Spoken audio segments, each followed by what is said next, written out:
Buonasera a tutti, sono Damiano Mazzone e spero che stiate bene. Questa sera, come vedete, sono vestito in maniera molto formale e sono anche un po' emozionato perché ho ricevuto un invito d'onore ad omaggiare un grandissimo artista del quale sta per avvicinarsi la data di commemorazione dei suoi 100 anni dalla scomparsa. Io sto parlando di un grandissimo poeta, artista, figlio di Napoli, che ha scritto canzoni che sono rimaste non solo nel patrimonio della storia della canzone napoletana, ma sono alcune delle canzoni più famose e importanti di tutti i tempi.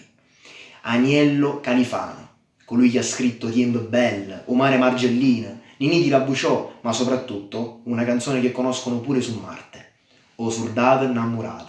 Io non so quante volte ho cantato questa canzone, ho avuto il privilegio di cantarla su Rai 1, in televisione, me la richiedono dappertutto, in serate, in concerti, oltreoceano. È una canzone importantissima e che ha fatto cantare tutto il mondo e che rimarrà per sempre nella nostra memoria e nel nostro cuore. Vorrei sottolineare l'importanza di questo grande artista, di questo nobile figlio di Napoli e salutare Salvatore Ferraioli, referente della Proloco di Sant'Egidio del Monte Albino, e mandare un sentissimo ringraziamento e saluto alle città di Sant'Egidio del Monte Albino, dove visse i suoi ultimi giorni Agnello Califano, e soprattutto il comune di Sorrento, dove ha avuto i natali questo nobile artista. Non posso concludere questo video senza accennarvi un po' della canzone così famosa che ha dato tantissima gloria a questo grande artista e tanta gloria alla città di Napoli nel mondo. Noi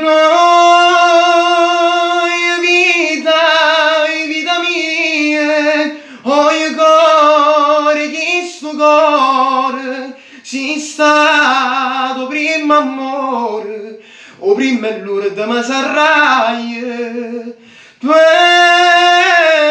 me. Un saluto a tutti quanti.